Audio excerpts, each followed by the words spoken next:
Now, the thing that we're wanting to point out to you here is that nothing changed with your debt. And we know that if someone swooped in and gave you $1 million or whatever, that for a day or two you'd feel great. In other words, we know that there is relief. When you hit yourself over the head with a hammer, there is always relief when you stop.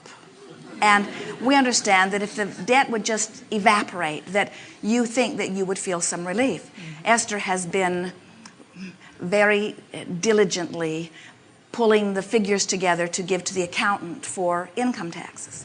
And while her accountant has not called her yet, saying, if you don't get it to me today, we will not have enough time, Esther could feel that it was time and there was urgency within it. And so she applied herself very deliberately and completed it yesterday and put it in the FedEx envelope and sent it off.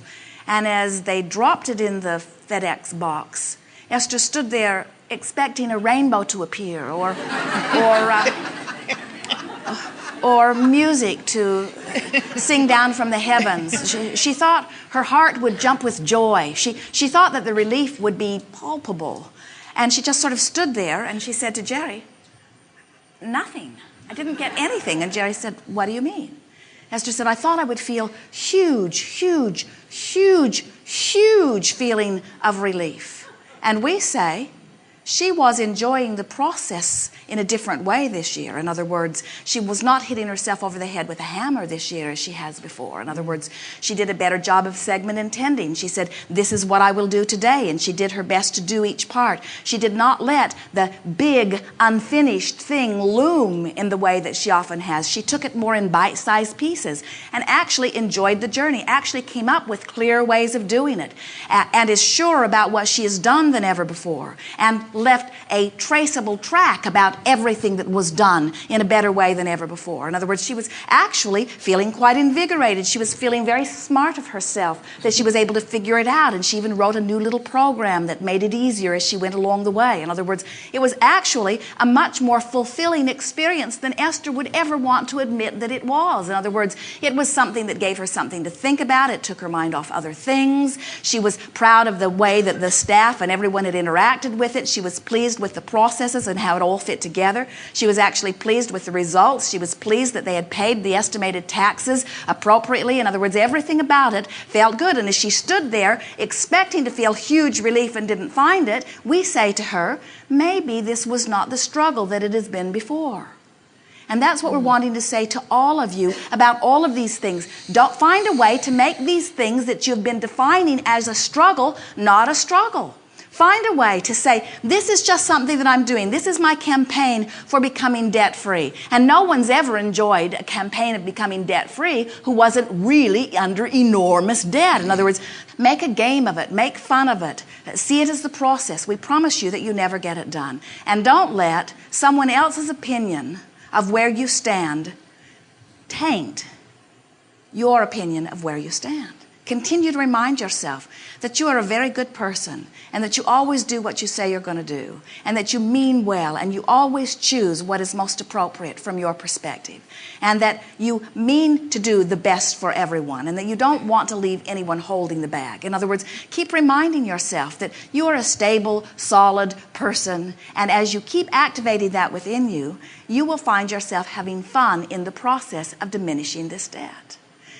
Now, a game that we have offered, and those who have followed it have found great success in this game. Get a columnar pad and make your lists of monthly expenditures, not overall debt. Don't take the whole of the debt, even in any category. Just take the monthly expenditures and spread them across this columnar pad with the largest monthly outgo on the further left column and the smallest one on the further right column. So whatever is the biggest monthly payment, put it there. Even if you're behind, don't think about what is behind. Just think about the monthly promise, the monthly obligation, and put them in columns across your page. And then look at the one that is the smallest one, no matter what it is. If it's $100 or $20, it does not matter what the smallest one is. And say to yourself as you look across your columns, These are my promises, and I always keep my promises, and it feels good to keep my promises, and I intend to keep my promises. In other words, bring yourself into alignment, because we don't think you would feel good under any other circumstance from what we feel from you. And then look at the smallest one and say to yourself, and not only do I keep my promises, but in some cases I do even more than is promised. And when that smallest column comes due, pay it twice. In other words, pay it more than once. And then you begin to build on that. Not only do I do what I said I would do, in some cases I do more than I said that I would do. Now sometimes people will say, well, Abraham, it seems a little silly that I would double that payment when I can't even make that payment. And we say, there is a vibrational thing that begins to happen when you begin to play this game, because what you're doing is you're watching your columns disappear. It is our promise to you that as you work on that smaller one and that smaller one, before you know it, you'll have fewer columns across your page. And then it becomes a game of, oh, I can't wait for the bills to come. I can't wait for the bills to come because I want to see where I'm at. You get your bills out, you look in relationship to the column, it becomes a game. The debt becomes a game worth playing rather than something that you've been avoiding and something that you haven't wanted to think about.